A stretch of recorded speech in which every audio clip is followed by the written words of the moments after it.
সমাজের লোকেরা যারা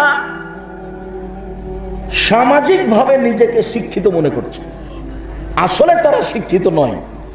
তারা তাদেরকে অপমান করে জেনার মাঠে নামিয়ে দিয়ে বলছে যে আমরা নারীদের মর্যাদা দিচ্ছি। জেনার কারখানাতে নামিয়ে দিয়ে বলছে যে আমি নারীদের মর্যাদা দিচ্ছি। অবাক কথা।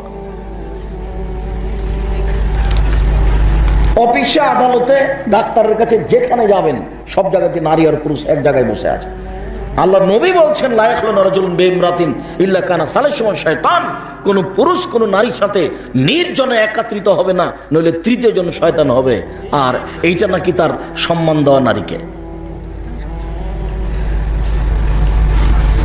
এই জাতি যারা বলছে, যারা নারীবাদীর নামে মিছিল বের করছে এবং আব্দুর রাজ্জাক সাহেবের বক্তব্যের উপরে কঠোরতা আরোপ করছে, এরাই নারীদেরকে ধ্বংস করতে বলেছে। এরাই নারীদেরকে এই সমাজ থেকে নামিয়ে দেওয়ার জন্য প্রাণপণে চেষ্টা করছে। এরা নারীদেরকে পশু প্রাণীর মতো মনে করছে। এরা নারীদের কি দাম দিবে? নারীদের তারা দাম বুঝে? তারা কোনোদিন কোরআন মাজিদ পড়ে বুঝাতে গেছে? তারা কোনোদিন হাদিস পড়ে বুঝাতে গেছে? তারা নারীদেরকে আল্লাহ কি দাম দিয়েছেন, নবী কি দাম দিয়েছেন তারা কোনোদিন জানে? তারা জাহেলিয়াতের যুগে যেভাবে নারীদেরকে অপমান করা হতো সেটা করাই তারা মনে করছে সফলতা। নারী মনে করছে যে আমি ব্যাংকে চাকরি পেয়ে নিয়েছি, আমি এস্টাবলিশড হয়ে গেছি। নারী মনে করছে যে আমি জজ হয়ে গেছি, আমি একটা সম্মান পেয়ে গেছি। নারী মনে করছে যে আমি স্কুলের হেডমাস্টার, প্রিন্সিপাল হয়ে গেছি, আমি একটা ভালো সম্মান পেয়ে গেছি। তুমি নিজে ধ্বংস হয়ে গেছো। মরলেই বুঝতে পারবা। তুমি তো আর বুঝতে পারছো না মরার ফলাফল কি। তুমি এমনিতে বুঝে নিয়েছো যে আমার অনেক মর্যাদা বেড়ে গেছে। সমাজের সব জায়গাতে কাজ পাওয়ার কারণে, সমাজের সব জায়গায় চাকরি পাওয়ার কারণে মনে করছে যে আমার মর্যাদা বেড়ে গেছে। জি না, তোমাকে কবর দেওয়া হয়েছে। কিসের তোমার মর্যাদা দেওয়া হয়েছে? তোমাকে তো বাড়িতে থাকার জন্য আল্লাহ বলেছে। রুজির দায় দায়িত্ব তো তোমার স্বামীর হাতে দেওয়া আছে। টাকা পয়সার দায় দায়িত্ব তো তোমার স্বামীর হাতে দেওয়া আছে। ওটা আল্লাহ বলছে, ওটা নবী বলছে। কত আয়াত, কত হাদিস। ওদের কাজ মাঠে নয়, ওদের কাজ ঘাটে নাই, ওদের কাজ অফিস আদালতে নেই। আমি যে কথা বলেছি সেটাই চূড়ান্ত। ওদেরকে সৃষ্টি করা হয়েছে স্বামীকে শান্তি তৃপ্তি দেওয়ার জন্য। ওদেরকে সৃষ্টি করা হয়েছে বাচ্চা প্রসবের জন্য, বাচ্চাকে লালন পালন করার জন্য, বাচ্চাকে দুধ খাওয়ানোর জন্য। ওদের সৃষ্টি করা হয়নি অফিসের জন্য। ওদের সৃষ্টি করা হয়নি দেশ পরিচালনার জন্য। ওদের সৃষ্টি করা হয়নি ডাক্তারি করার জন্য। বলছে যে আপনার স্ত্রী তো মহিলা ডাক্তার ছাড়া যায় না, তো যাবে না, মরে যাবে। আর না হলে নিরুপায়ে যেতে পারে, কোনো পুরুষ ডাক্তারের কাছে যেতে পারে যে কোনো নারী।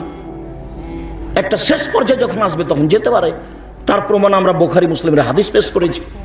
তোমাকেই এই শিক্ষা অর্জন করতে হবে। হিন্দু মেয়ে শিক্ষা অর্জন ওই বড় ডাক্তার হোক। এখানে একটা ওই সিডি বিক্রি হয়, তার দোকান দেওয়া আছে। তো আব্দুর রাজ্জাক সাহেব, আপনি যে সিডি এসব ক্যাসেট বিক্রি করতে নিষেধ করছেন, তা আপনার বক্তব্য আমরা কিভাবে শুনবো? তো বললো এই হিন্দু ছেলেটা দোকান দিতে পারে না, তুমি কেন এখানে এসেছো? আর রুজির মাঠ নাই? রুজির মাঠ এটাই শেষ হয়ে গেছে, সব বন্ধ হয়ে গেছে রুজির মাঠ। নারীদের মর্যাদা দেওয়া হয়নি জাহেলিয়াতের যুগে। তার একটা ছোট্ট নকশা পেশ করি। আল্লাহ বলছেন ওয়াইদা বুশরা আহাদুহুম বিল উনসা যাল্লা ওয়াজহুহু মুসওয়াদ্দান ওয়া হুয়া কাযীম ইয়াতাওয়ারা মিনাল কওমি মিন সুই মা বুশরা বিহি আয়ুমসিকুহু আলা হুনিন আম ইয়াদুসসুহু ফিত তুরাব। জাহেলিয়াতের যুগে যখন মেয়ের বাপকে বলা হতো যে আপনার মেয়ে সন্তান জন্ম নিয়েছে, তখন বাপের মুখটা কালো হয়ে যেত, মনে হতো যেন বিষ খেয়েছে। সে চিন্তা করতো কি করি, অপমান অবস্থায় মেয়েকে মাটিতে পুঁতে দিব না রেখে দেব, মাটিতে পুঁতে দিব না রেখে দিব। যদি মাটিতে পুঁতে দিই বালাই চলে গেল, আর যদি রেখে দিই তাহলে অপমান সুনিশ্চিত। অত্র আয়াত প্রমাণ করে মেয়েদেরকে মাটিতে পুঁতে দেওয়া হতো। অত্র আয়াত দিনের মতো প্রমাণ করে যে মেয়েদেরকে, জীবিত মেয়েকে মাটিতে পুঁতে দেওয়া হতো। মুগিরা ইবনে শুবা রাদিয়াল্লাহু তাআলা আনহু বলেন, রাসূল সাল্লাল্লাহু আলাইহি সাল্লাম বলেছেন ইন্নাল্লাহা হাররামা উকুকাল উম্মাহাত, বাপ মায়ের অবাধ্য চলা আল্লাহ হারাম করেছে। ওয়াদাল বানাত, মেয়েকে মাটিতে পুঁতে দেওয়া আল্লাহ হারাম করেছে। মানাওয়াহাতিন, কৃপণতা আল্লাহ হারাম করেছে। কোনোদিনই কৃপণতা করবেন না। ফকির মিসকিন টাকা চাইলে দিবেন, 5টা 10টা টাকা দিবেন। আর কোনোদিনই 150-200 চাউল রান্না করবেন না, হাফ কেজি 1.5 কেজি 2 কেজি চাউল রান্না করবেন। সারাদিন ফকিরে খাবে, মেহমানে খাবে, রাতে গরুতে খাবে। ওই 1-150 চাউল রান্না করে মেহমান দুপুরে আসলে তাকে চানাচুর বিস্কুট দিবেন। এই নোংরা নীতি, ঘৃণিত বর্বর নীতি ত্যাগ করবেন। বহুদিন বলেছি যে আপনাকে ফিরে যেতে হবে আপনার বাপের স্বভাবে, আর আপনার স্ত্রীকে ফিরে যেতে হবে আপনার মায়ের স্বভাবে। তখন বলেছি যে আপনারা ছিলেন 10 ভাই বোন, আপনাদের বাড়িতে ছিল 2 জন কিষান কামলা, আর আপনার বাপ মা, আর মসজিদ থেকে 2 জন ফকির ধরে নিয়ে এসেছেন আপনার আব্বা। তো এখন 16 জন মানুষ। এতজন মানুষের ভাত রান্না করতেন আপনার মা ঢেঁকিতে ধান ভেঙে, কোনোদিনই সমস্যা হয়নি। আর এখন আপনার স্ত্রী যেখানে আছে সেখানে ফ্রিজ আছে, তরকারি পাতি রেডি আছে, একটু গরম করে মেহমানকে খেতে দিতে হবে, এইটুকু তার কাছে ভার। কোনোদিনই কৃপণ হবেন না। মানুষকে খেতে দিতে শিখবেন, ফকির মিসকিনকে খেতে দিতে শিখবেন। বাড়ি থেকে বের হলে খুচরা টাকা নিয়ে বের হবেন। যখনই ফকির আসলো খালি বলছেন মাফ করো, খালি বলছেন মাফ করো, তো দিবেন কখন? একটু শরম লজ্জা হয় না? বউকে বলে দিবেন আজকে যখন আমি বাড়ি থেকে বের হব তখন 200-100 টাকা 50 টাকা তুমি আমার খুচরা পকেটে দিয়ে দিও। যত ফকির সামনে আসবে তাকে 5 টাকা 10 টাকা করে দিতে থাকবে। কৃপণতা করলে জাহান্নামে এমনিতেই হবে। আল্লাহ রাসূল বলছেন ওয়াত্তাকু শুহা ফাইন্না শুহা আহলাকা মান কানা ক্বাবলাকুম। কৃপণতা থেকে বেঁচে থাকো, কৃপণতা তোমাদের পূর্বের লোককে ধ্বংস করেছে। রাসূল সাল্লাল্লাহু আলাইহি সাল্লাম বলছেন 3 শ্রেণীর মানুষ ধ্বংস হবেই। তার এক শ্রেণীর মানুষ হচ্ছে শহুন মুতা, কৃপণতাকে যে মেনে নিল সে ধ্বংস হবে, ও জাহান্নামে চলে গেছে। রাসূল সাল্লাল্লাহু আলাইহি সাল্লাম দিন রাত বলতেন আল্লাহুম্মা ইন্নী আউযু বিকা মিনাল বুখল, আল্লাহ তোমার কাছে আমি দিন রাত পানাহ চাচ্ছি, তুমি আমাকে কৃপণ করো না। আল্লাহ তুমি আমাকে কৃপণ করো না, টাকা দান করতে চেয়ে দিলাম না, এমনটা যেন হয় না। আর আল্লাহ কোনো সময় বলেন না যে তোমার টাকা আমাকে দাও, সব সময় বলছেন আমি যে টাকা তোমাকে দিয়েছি সেটা আমাকে কাছে দান করো। তুমি যেটা উপার্জন করেছো সেটা তোমার নয়। পত্র বুখারী মুসলিমের হাদিসে 3টা জরুরি কথা আছে, তার একটা কথা আছে মেয়েদেরকে মাটিতে পুঁতে দেওয়া হারাম, মানে মেয়েদেরকে মাটিতে পুঁতে দেওয়া হতো। এটা জাহিলিয়াতের যুগে ছিল। আরো কত তাদের প্রতি অত্যাচার, তার কোনো শেষ নেই।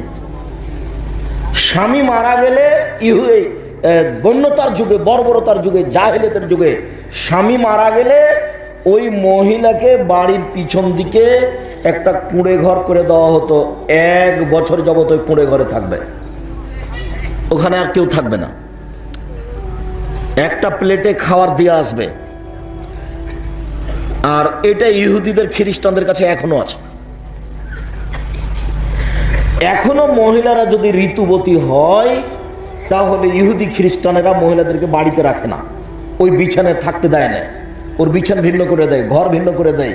ও যে প্লেটে খাবে সেই প্লেটে তার আর কেউ খায় না। ওর ধরে নেন যে ঋতুবতী হয়েছে মানে ওকে ধবল রোগ হয়েছে, ওকে কুষ্ঠ হয়েছে। এদেশে 20 কুষ্ঠ হলে ওর প্লেটে কেউ খায়? ওর প্লেটে কেউ খায় না। ওর জন্য একটা গিলাস ভিন্ন, ওর জন্য একটা প্লেট ভিন্ন, ওর জন্য ঘর ভিন্ন। তো মহিলারা ঋতুবতী এখনো ইহুদি খ্রিস্টানদের বাড়িতে হলে ওর জন্য প্লেট ভিন্ন, গ্লাস ভিন্ন, ওর থাকার জায়গা ভিন্ন। এখনো তারা মর্যাদা দেয় না। আর এখন হিন্দুরা, আজও হিন্দুরা মেয়েদের জমি দেয় না। আপনার চোখের সামনে কোনো বাপ হিন্দু মেয়েকে জমি জায়গা দেয় না। বিবাহের দিনই যা টাকা পয়সা দিয়েছে তাহলে কে দাম দিল তাহলে? আর ওদের সবার ইতিহাস, এক একজনের স্ত্রী 10 জন 12 জন 20 জন 25 জন সবাই স্ত্রী। একজন সাহাবী এসে আল্লাহ রাসূলকে বলছেন যে আল্লাহর নবী, আমি ইসলাম গ্রহণ করেছি, আমার স্ত্রীরা ইসলাম গ্রহণ করেছে, ওরা আছে 10 জন। তখন আল্লাহ রাসূল বলছেন 4 জন রাখো, বাকিগুলি ছেড়ে দাও। একজন সাহাবী এসে বলছেন আল্লাহর নবী, আমার 2 জন স্ত্রী, ওরা নিজ বোন। তখন আল্লাহ রাসূল বললেন যে একটা ছেড়ে দাও, একটা রাখো। 2 বোন একসাথে একজনের স্ত্রী হয়ে থাকতে পাবে না। অথচ হিন্দুদের কাছে আছে, অথচ ইহুদিদের কাছে আছে, অথচ খ্রিস্টানের কাছে আছে। যারা এই নারীবাদী নিয়ে চিৎকার করছে তারা কোনোদিন কোরআন মাজিদ পড়ে দেখেছে? তারা কোনোদিন হাদিস পড়ে দেখেছে? তারা মনে করছে আব্দুর রাজ্জাক সাহেব গার্মেন্টে যাওয়া মানে জেনা, তো গার্মেন্টসে গেল না, টাকা ইনকাম করলো না, উনি নারীবাদীদের বিরুদ্ধে আছে, নারীদের সম্মানকে নষ্ট করেছে। আরে অবাক কথা। আমি বললাম যে আপনার মেয়ে গার্মেন্টসে কেন? আপনার বাপের জমিদারি দিয়ে ছেলে মেয়েকে খাওয়ান। যদি বাপের জমিদারি না থাকে তো নিজে জমি চাষ করে খাওয়ান। যদি সেটা না হয় তো কলা বিক্রি করে ব্যবসা করে খাওয়ান। সেটাও যদি না হয় তাহলে ভিক্ষা আপনি করেন। আপনার মেয়ে কেন গার্মেন্টসে? ছেলে মেয়েকে খাওয়াতে যদি বাপকে ভিক্ষা করা লাগে তো বাপই ভিক্ষা করবে, মেয়ে ভিক্ষা করবে না। ও ছেলে মেয়েকে ভিক্ষা করে খাওয়াবে, ছেলে মেয়েকে ভিক্ষা করে পড়াবে। তো আমি বলিনি, আল্লাহ রাসূল বলছেন যে বাপ খরচ করবে ছেলে মেয়েদের পিছনে অর্থ সম্পদ। তুমি তোমার ছেলে মেয়ের পিছনে অর্থ সম্পদ খরচ করো, এটা আল্লাহ রাসূলের আদেশ। তো বাপ কি দিয়ে খরচ করবে? বাপের জমিদারি দিয়ে করুক, নিজে চাকরি করে করুক, তাহলে মানুষের বাড়িতে কাজ করে করুক, আর নাহলে ভিক্ষা করে করুক। মেয়ে কেন গার্মেন্টস? মেয়ে কেন আরেকজন পুরুষের পিছনে পিছনে ঘুরে বেড়াচ্ছে? মেয়ে কেন ওখানে চাকরি নিতে গেল? কেন যাবে? আপনি বুঝতে পারছেন না কবর কি জিনিস? কবরে গেলে তো বুঝবেন। ওরা কবরের উপরে ফুল দিয়েছে, অথচ যে কবরে আছে সে দুনিয়ার শয়তান। অথচ কবর দিয়ে বলছে যে ফুল দিয়ে বলে কবরকে সিক্ত করলো। কোন কথা? কবরের পাশে যে যদি ক্ষমা চাইতো যে আল্লাহ ভুল তুল করেছে, তুমি একটু ক্ষমা করে দাও, সে না করে ও কবরের উপরে ফুল চাপিয়ে বলে শ্রদ্ধা অঞ্জলি জানাচ্ছে, ভালোবাসা দেখাচ্ছে বলে। কেউ কিছু বুঝে না, ভালোবাসা দেখানো। ধর্মকর্ম কিছুই নাই, একেবারেই অজ্ঞ, একেবারেই অজ্ঞ। কবরের উপরে ফুল দিয়ে ওকে ভালোবাসা জানানো হলো, ওদিকে পিটিয়ে একাকার করে দিয়েছে, এগুলো ভালোবাসা দেখাচ্ছে। বুঝবাজ কেমন, অবাক হতে হয়। এরই নাম মূর্খতা, এরই নাম বন্যতা, এরই নাম বর্বরতা, এরই নাম অসভ্যতা, এরই নাম জাহেলিয়াত। জাহেলিয়াত আবার ফিরে এসেছে। এখন বাপ মেয়েকে দিনে হত্যা করবে। আপনি কত প্রমাণ নেবেন? টাঙ্গাইল জেলা থেকে, ভুয়াপুর থেকে আপনি কত প্রমাণ নেবেন? এই দেখেন বলছেন দিন রাত, আম্মু ঢাকা বিশ্ববিদ্যালয়ে পড়ে, আম্মু টাকা পয়সা শেষ হলে আমাকে বলিও,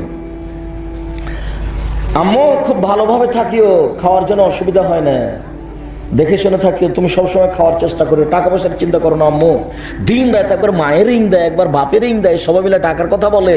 তারপর কয়েকদিন পরে শুনছে ওর চাচাতো ভাই বলছে যে আপনার মেয়ে বিশ্ববিদ্যালয়ে নাই, আরেকজনের সাথে বের হয়ে চলে গেছে। তখন বাপে বলছে তোকে ত্যায্য পুত্র করলাম, তোকে ত্যায্য পুত্র করলাম, তোকে ত্যায্য পুত্র করলাম, তোকে যদি পাই তো জবাই করে টুকরা টুকরা করে বস্তাতে ঢোকে যমুনা নদীতে ভাসিয়ে দিল। কি হলো? চুমা কোথায় গেল? চুমা কোথায় গেল? 1,00,000 বার আম্মু বলেন দিনে, আম্মু কোথায় গেল? আম্মু কোথায় গেল? এরই নাম জাহেলিয়াত।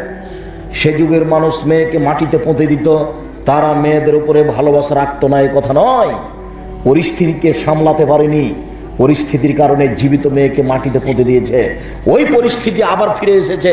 বাপ সত্যি যদি ওই মেয়েকে হাতে পাই তাহলে জবে করে নদীতে ভাসিয়ে দেবে, একটু পরোয়া করবে না, তখন তার ভিতরে ভালোবাসা থাকবে না। পরিস্থিতি তাকে বাধ্য করেছে।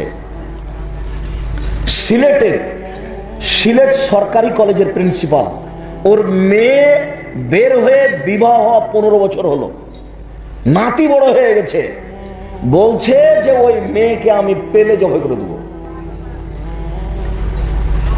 মেয়ের নিজস্ব বিবরণ, মেয়ে বের হয়ে বিবাহ বসেছে। ওর মা, মেয়ের মা এক কলেজের শিক্ষিকা, এখন স্বামী স্ত্রী দুজনেই রিটায়ার্ড হয়ে গেছে। ও হলো সিলেট সরকারি কলেজের প্রিন্সিপাল, আর ইনি হলেন এক কলেজের শিক্ষিকা। ওই মেয়ে এভাবে বের হয়ে গেছে, এখন পর্যন্ত বাড়িতে উঠতে দেয়নি, বলছে যে আসলে জবাই করব। কি হলো? ও তো 100 বড়, একটাই মেয়ে। তা আপনি কি মনে করছেন তার ভালোবাসা কম ছিল? আপনি কি মনে করছেন তার মেয়েকে আদর করা কম ছিল? মেয়েটা বলছে যে আমার আব্বা আমাকে মা ছাড়া কোনোদিন কথা বলেনি, যতবার আমাকে বলতো ততবার আমাকে মা বলে ডাকতো। তো সব ভালোবাসা কোথায় গেল? তাহলে এর কি ভালোবাসা নেই? পরিস্থিতি ওকে কি করতে বলছে? যে ওকে মাটিতে মধ্যে দে, কেটে ভাসিয়ে দে। এর নাম পরিস্থিতি, এর নাম জাহেলিয়াত, এর নাম বন্যতা, এর নাম বর্বরতা, এর নাম অসভ্যতা। মেয়ে জন্ম হওয়ার সাথে সাথে মুখটা ভারী হচ্ছে কেন? 3টা মেয়ে নাকি পরস্পর জন্ম নিলে ওই বোকা লোকটা বউকে তালাক দিবে। 5-7টা মেয়ে তো জন্ম নিলে সহ্য করতেই পারে না। এটাই জাহেলিয়াত, এটাই বন্যতা। মর্যাদা কিভাবে রক্ষা হতে পারে? তাহলে আল্লাহ যেভাবে বলেছেন সেভাবে হলে রক্ষা হবে। কিভাবে? আল্লাহ বলছেন অকারনা ফি বুয়ুতিকুন্না ওয়ালা তাবাররাজনা তাবাররুজাল জাহিলিয়াতিল উলা। হে মুসলিম মহিলা, তোমরা বাড়িতে থাকো। বন্যতার যুগে, বর্বরতার যুগে, অসভ্যতার যুগে নারীরা যেভাবে প্রদর্শনী দিয়ে চলতো সেভাবে চলো না। এবার বলেন গার্মেন্টস চলবে কিনা? বাড়িতে থাকো আর গার্মেন্টসে যাও, দুটো এক হলো? ডাক্তারখানে গিয়ে দেখছেন যে ডাক্তার ভিতরে কেউ না, আর একটা মেয়ে আছে ওখানে ভিতরে, বলে কে? এ ওর সহযোগিতা করে। মাস্টার ডিগ্রি পাস করে এসেছে, ডাক্তারি শিখে এসে লন্ডন থেকে, বিবাহ-শাদী করেছে, একটা কাজের একটা মেয়ে তার সহযোগিতা করছে। কেন যুবকদের সহযোগিতা চলে না? এই ছেলে, এই বোকা ছেলে, ওই মেয়েটা তোমার চেয়ে বেশি বুঝবে না তুমি বেশি বুঝবে? তোর উপকারের জন্য মেয়েটা কেন, তুমি কেন ওখানে গিয়ে যেতে পারবে না? একুন ঢং।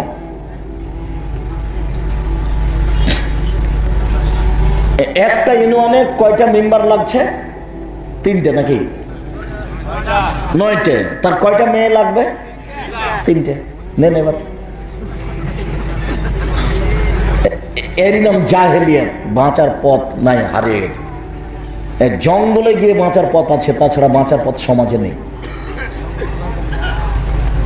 অথচ যে মেয়েটা মেম্বার হয়েছে, ওর বাপ তাহাজ্জুদ পড়ে, ওর শ্বশুর তাহাজ্জুদ পড়ে, আর ও ওই পচা লোকটাকে বলছে ভাইয়া আসেন, ভাইয়া চা খেয়ে যান, ভাইয়া আসেন। ছি ছি ছি ছি ছি ছি, বলে ভাই চা খেয়ে যাও। লজ্জা হয় না আপনার? আপনাকে কে এখানে দাঁড়াতে বলেছে? আপনার মরে যাওয়া দরকার। কে বলেছে আপনাকে সমাজের মেম্বার হতে হবে? কে বলেছে আপনাকে সমাজের চেয়ারম্যান হতে হবে? কে বলে মহিলা মানুষ নন? আপনি কখন কখন পুরুষ হয়ে গেছেন? কিভাবে আপনি পুরুষ হয়ে গেলেন যে আপনি বলছেন যে ভাইয়া আসেন চা খেয়ে যান? সবাই আপনার ভাইয়া, সবাইকে আপনি চা বানিয়ে দিবেন? চা বানিয়ে দিতে হবে স্বামীকে। শরম হয় না কেন? এই মেয়ে, ফ্যাশন বোরকা পরে আছো কেন? শরম হয় না তোমার? তোমার স্বামী দেখে না? তোমার পরনে ফ্যাশন বোরকা কেন? তোমার একটু লজ্জা হয় না? তোমাকে একটু কেমন কেমন লাগে না? যে আমার শরীরের অঙ্গ প্রত্যঙ্গ মানুষ বুঝতে পারছে, মনে হয় এই বোরকা চলবে না। তোমার স্বামী নেই, তোমার ছেলে নেই, তোমার বাপ নেই, তোমার দেবর ভাষণ নেই, তারা তোমাকে খারাপ বলে না, ঘৃণা করে না? ছি, ফু। খারাপ লাগা তো দরকার। কেন আপনাকে খারাপ লাগে না? আপনার ঈমান কাজ করে না। ঈমান যত বেশি হবে পাপ তত কম হবে। ঈমান যত কম হবে পাপ তত বেশি হবে।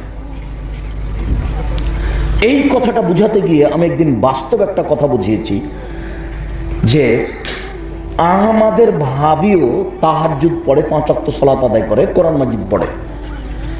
খালেদের ভাবিও 5 ওয়াক্ত সালাত আদায় করে, তাহাজ্জুদ পড়ে, কোরআন মাজিদ পড়ে। তো আমাদের ভাবি এক ঘরে বসেছিল, তখন আহমদ ওখানে চলে এসেছে। চট করে ওর ভাবি ছি ছি ছি ছি ছি, আহমদ তুই এখানে চলে এলে, আমার তো তুমি মনে হয় আমার দেবর মনে হয় আমার মাথা দেখে নিয়েছে, আমার মনে হয় চুল দেখে নিয়েছে, আমার মনে হয় অঙ্গ প্রত্যঙ্গ দেখেছে, ছি ছি ছি, নাউজুবিল্লাহ মিন জালিক। খুব ব্যস্ত।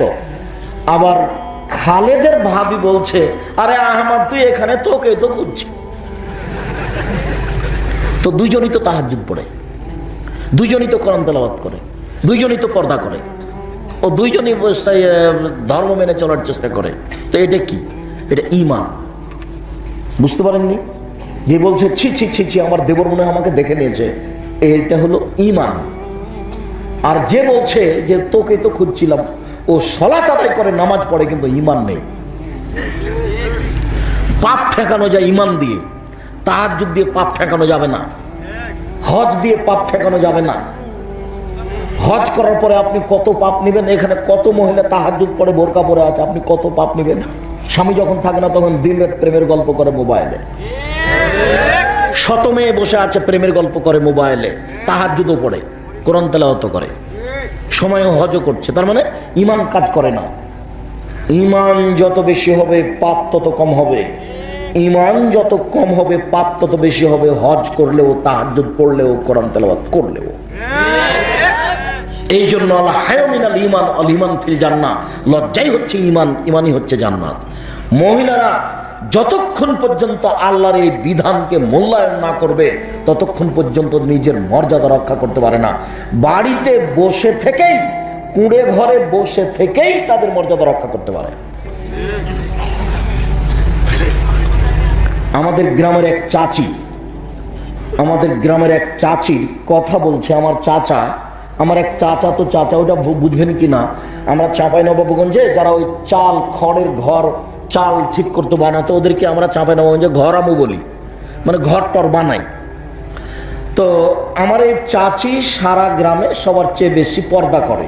তো আমার একদিন চাচা গল্প করছে যে আমি সকাল 7টার দিকে ঘরে উঠেছি আলমের বাড়িতে গিয়ে, তো সারা দিন আমি চালের উপরে কাজ করেছি, তো এই সারাদিনে আমি আলমের মাকে দেখতে পাইনি। আলমের মা ওই কিভাবে লোকজনকে খাবার দিতে হবে তা আগে রেডি করে রেখেছে। পর্দার কথা বলছে, তার মানে মানুষ পর্দা করতে পারে, চেষ্টা করলে মানুষ পারে। আমরাই তো বলছি যে আমরা তো কোনোদিন হাট বাজারে যাই না, আমাদের বাড়ির মহিলারা কোনোদিন হাট বাজারে যায় না, তো আমাদের তো সংসার চলছে।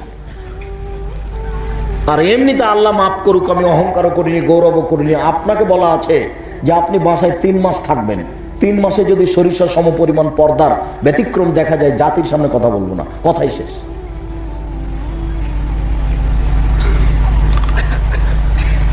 উপস্থিত বৈঠকের মুসলিম বোন, আপনাকে আমি কষ্ট দিইনি, ফ্যাশন বোরখা বলে আপনাকে আমি কষ্ট দিইনি। আপনাকে কষ্ট দিতে এসেছি নাকি? আপনাকে তো আমি খাদিজার মতো মনে করি, আয়েশার মতো মনে করি। আপনি তাহাজ্জুদ পড়েন, আপনি পরহেজগার মহিলা। তা আপনার পাশে আর একজন মেয়ে বসে আছে, দেখেন তো আর পোশাকটা আপনাকে কেমন লাগে।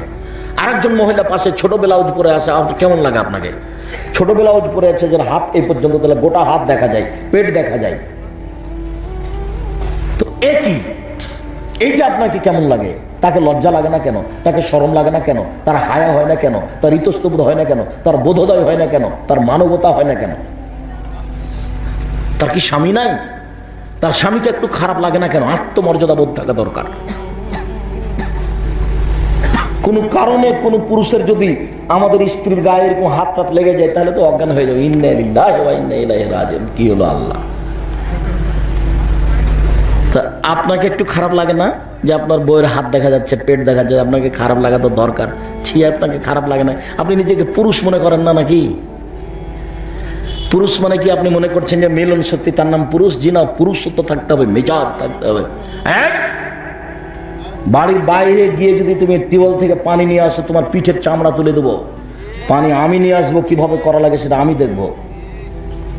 আমি যা বলছি সেটাই হবে, তার নাম পুরুষ। পুরুষের একটা ক্ষমতা থাকতে হয়। আল্লাহ রাসূল বলছেন আপনি হচ্ছেন মালিক, এই বাড়ির সার্বিক দেখাশোনা আপনি করবেন। আর-রাজুলু রাইন ফি আহলি বাইতি, আপনি হচ্ছেন এই বাড়ির নেতা। ছেলে মেয়ের উপরে খুব কঠোর নজর থাকবে। আপনার বাড়িতে 24 ঘন্টা কারফিউ জারি থাকবে। ভ্যানওয়ালা বলছে 7টা বাজতে বাজতে বাড়ি চলে যাব, রাস্তায় থাকা যাবে না। রাজা হলো ফখরুদ্দিন, দেশের রাজা হলো ফখরুদ্দিন, রাস্তাঘাটে চলা যাবে না। রাজশাহী মেডিকেলে ভিতরে কোনো কলার ছাল নাই, মানুষজন একবারে খালি পড়ে আছে। ডাক্তার একসাথে 15 জন 20 জন 40 জন ঢোকে এমনি সময়, আর ভিতরে কোনো মানুষই নাই, রাস্তাঘাটে কোনো মানুষ নাই। কারফিউ জারি থাকবে 24 ঘন্টায় আপনার এই বাড়িতে। ওখানে আপনার স্ত্রী আছে, আপনার মেয়ে আছে, 24 ঘন্টায় ভাষায় কারফিউ জারি থাকবে। 19-20 হবে না, তার নাম আপনি পুরুষ। নিজের কাপুরুষের পরিচয় দিয়ে তাহাজ্জুদ পড়ে জান্নাত কিনতে চাইেন না, ভুল হিসাব। 3 শ্রেণীর মানুষ জান্নাতে যাবে না, দিন রাত বলছে। 3 শ্রেণীর মানুষ জান্নাতে যাবে না, দিন রাত বলছে, তার মধ্যে আপনি আছেন একজন। রাসূল সাল্লাল্লাহু আলাইহি ওয়াসাল্লাম বলছেন মদমিনুল খামর, যারা নিয়মিত বিড়ি, তামাক, জর্দা, সিগারেট, গুল, নেশাদার দ্রব্য খায় পান করে, তারা জান্নাতে যাবে না। আব্দুর রাজ্জাক সাহেব বিড়ি, তামাক, জর্দা, সিগারেট এইগুলো কি নেশাদার দ্রব্য? আপনি এইভাবে বলছেন যে যারা বিড়ি, তামাক, জর্দা, সিগারেট গুল খায়, নেশাদার দ্রব্য খায়, তারা জান্নাতে যাবে না। তো বিড়ি, তামাক, জর্দা, সিগারেট যে নেশাদার দ্রব্য, এটা আপনি প্রমাণ করেন তো দেখি। একেবারেই সহজ। রাসূল সাল্লাল্লাহু আলাইহি ওয়াসাল্লাম বলছেন, মাসকারা কাসির হুফাকারিল হু হারাম, যে জিনিসটা বেশি খেলে বিবেকের ক্ষতি হবে তার কমও হারাম। এটা হাদিস, আল্লাহ রাসূল বলেছেন। এমন এক বাক্য আল্লাহ রাসূল বলে দিয়েছেন, কিয়ামত পর্যন্ত পৃথিবীর সব জায়গাতে চলবে। যে জিনিস বেশি খেলে বিবেকের ক্ষতি হবে তার কমও হারাম। তা আপনার পাশের একটা লোককে হাফ কেজি জর্দা খাওয়াইয়া দেন তো এখন, তারপর দেখেন তো কি হয়। যদি হাফ কেজি জর্দা খাওয়ানোর পরে, 1 কেজি জর্দা খাওয়ানোর পরে কিছু না হয়, তাহলে জর্দা খান, হারাম বস্তু নয়। আর 1-1.5 কেজি হাফ কেজি খাওয়াইয়া দেওয়ার পরে বিবেকের যদি ক্ষতি হয়, তাহলে জর্দার একটা কণাও হারাম। আমি বলিনি এই কথা, এই কথা মুহাম্মদ সাল্লাল্লাহু আলাইহি ওয়াসাল্লাম বলেছেন। অতএব এই হাদিসের ভিত্তিতে বলছি, বিড়ি, তামাক, জর্দা, সিগারেট গুল নেশাদার দ্রব্য খায়, পান করে যারা, তারা জান্নাতে যাবে না। এই বৈঠকে তওবা করে উঠতে হবে।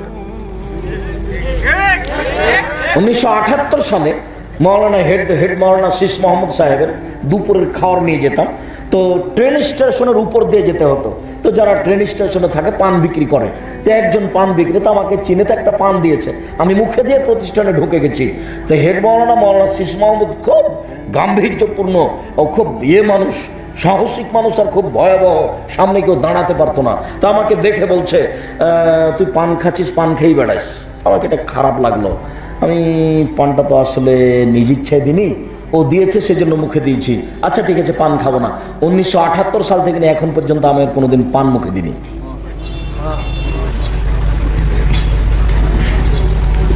বিড়ি, সিগারেট, জর্দা আপনাকেই ছাড়তে হবে। আপনি মনে করেন না যে গরু ছাগল ছেড়ে দিলেই হবে।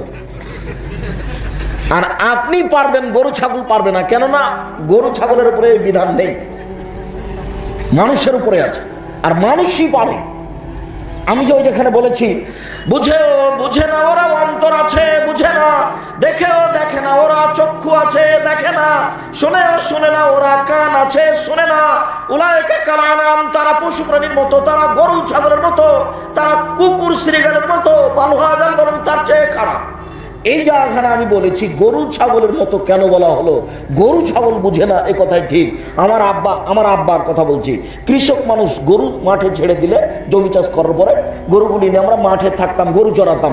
গরু যখন ধান ক্ষেতের দিকে যেত, তখন বলতাম, থেমে গেছে, একটু পরে আবার যাচ্ছে।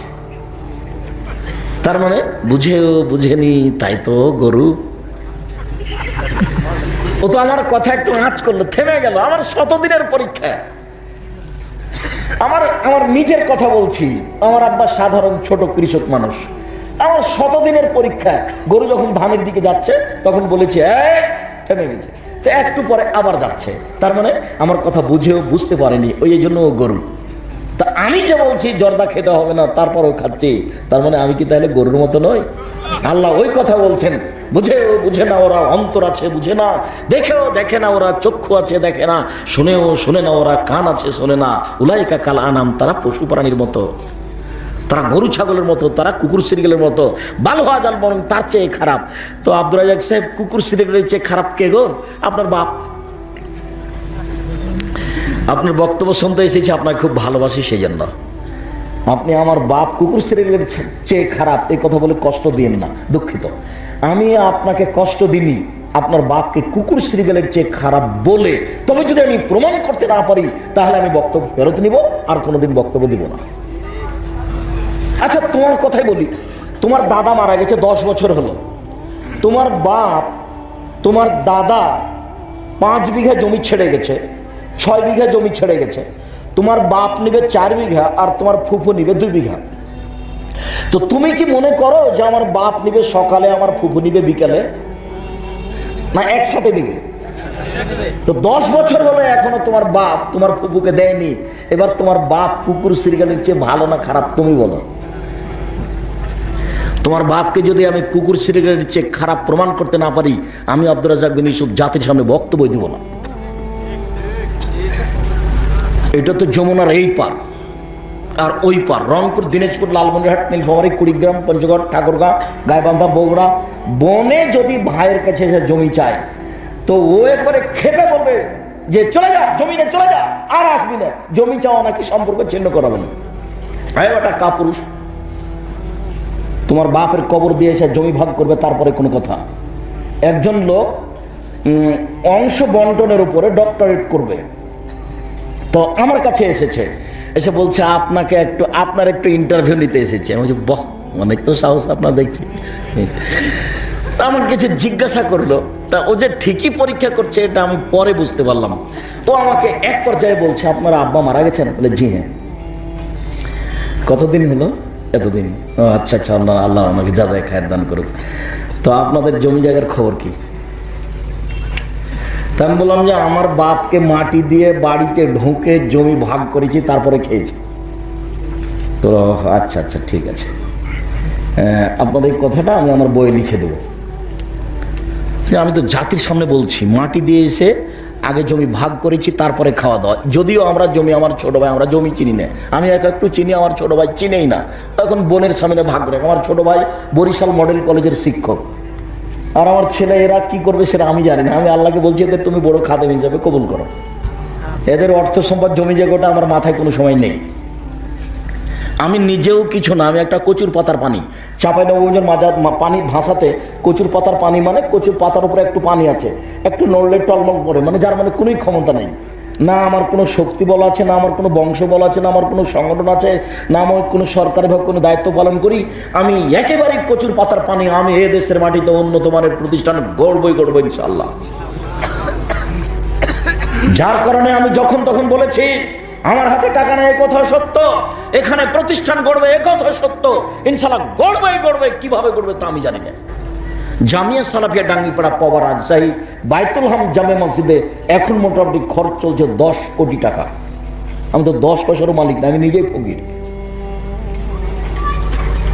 আপনি প্রতিষ্ঠানের হিসাবই করতে পারবেন না, অবাক হতে হবে। 18 লক্ষ টাকা মাসে বেতন লাগে, এক মাসে বেতন লাগে 18 লক্ষ। প্রতিদিন লেবার মিস্ত্রি বিল আছে 10,000 থেকে নিয়ে 50,000 পর্যন্ত। একদিনের লেবার মিস্ত্রি বিল লাগে 10,000 থেকে নিয়ে 50,000 পর্যন্ত, একদিনের লেবার মিস্ত্রি বিল। জমি জায়গা কেনার ব্যাপার তো আছেই। রূপগঞ্জ নারায়ণগঞ্জ জামিয়া সালাফিয়ায় এবছরে 550 শতক জমি কিনবো মনে করছে ইনশাআল্লাহ। ওখানে জমিটা প্রতিষ্ঠানটা হবে প্রায় 30 বিঘা জমির উপরে, যেটা জামিয়া সালাফিয়া রূপগঞ্জ নারায়ণগঞ্জ ঢাকা। আমি আপনাকে টাকা দিতে বলিনি, আমি খালি বলেছি দোয়া করতে।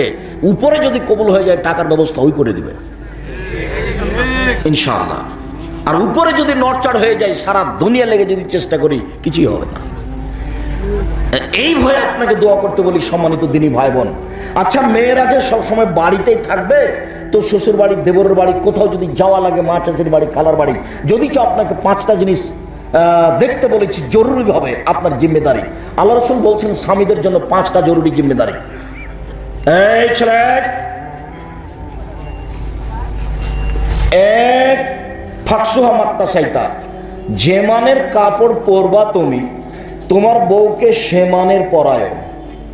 2 আতেমাতায়মতা, তুমি যে মানের খাদ্য খাও তোমার বউকে খাওয়ায়। 3 অলাতুকাব্বে, বউকে কটু কথা কখনো বলো না।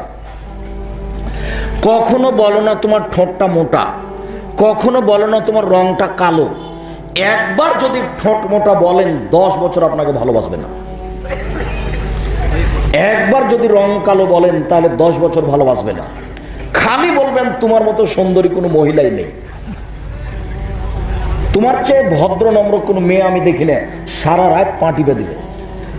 আর যদি একবার বলেন রং কালো, তোমার ঠোঁটটা মোটা, তো 1 গ্লাস পানি যদি ডাকেন, খালেদা 1 গ্লাস পানি নিয়ে এসো, তো পানিটা নিয়ে এসে গ্লাসটা এইভাবে রাখবে, এভাবে থ্যাকস করে সামনে রেখে চলে যাবে, ওইদিকে মুখ করে থাকবে। আপনার শুধু খালি ভালোবাসা পেতে চাই, আপনার প্রশংসা পেতে চাই, তাহলে আপনার দিন রাত সেবা করে দিবে। যার কারণে আল্লাহ রাসূল বলছেন কখনো কটু কথা বলো না। কেন গালি দেন? ওভাবে গালি দেন কেন? যে দিন রাত ভাত রান্না করে, একদিন রান্না করেন তো দেখি কতবার হাতে আগুন লাগে।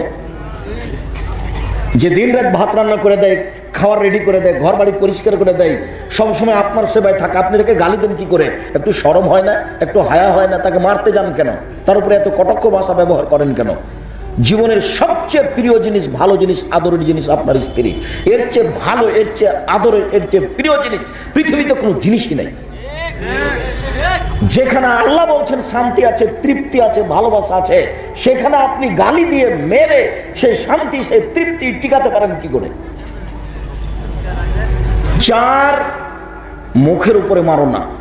5, তোমার বাড়ি ছাড়া কোথাও যেতে দিও না, তোমার বাড়ি ছাড়া কোথাও থাকতে দিও না। খালার বাড়ি যেতে পাবে না, ফুফুর বাড়ি যেতে পাবে না, মায়ের বাড়ি যেতে পাবে না, জরুরি প্রয়োজন ছাড়া বাড়ির বাইরে যেতে পাবে না। বিবাহের বাড়ি তো প্রশ্নই আসে না। বিবাহের বাড়িতে চলে গেলে স্বামীর সংখ্যা বেশি হয়ে যাবে। খবরদার নয়, ভুলেও কোনোদিন এমন কাজ করবেন না। কারো বাড়ি বাড়াতে যাবেন, এর নাম পুরুষ। আমি বলিনি, মোহাম্মদ সাল্লাল্লাহু আলাইহি ওয়াসাল্লাম এভাবে বলছেন যে তোমার বাড়ি ছাড়া তোমার স্ত্রীকে কোথাও থাকতে দিও না, কোথাও যেতে দিও না, তার মানে তুমি পুরুষ। পাল্টা আবার রাসূল সাল্লাল্লাহু আলাইহি ওয়াসাল্লাম বলছেন, আপনার ওই কথা শোনার দরকার আছে? ওটা যদি যায় মানে আপনি পুরুষ নন। ওটা কোনো উত্তর হলো? ওটা কোনো জিজ্ঞাসা হলো?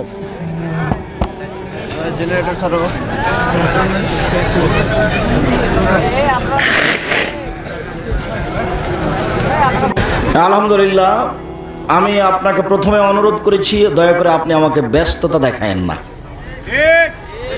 কেননা আমি নিজেও ওইরকম বক্তা নই, আব্দুল্লাহ বিন ফজল রাহিমাহুল্লাহ নই যে 4-5 ঘন্টা বক্তব্য দিব।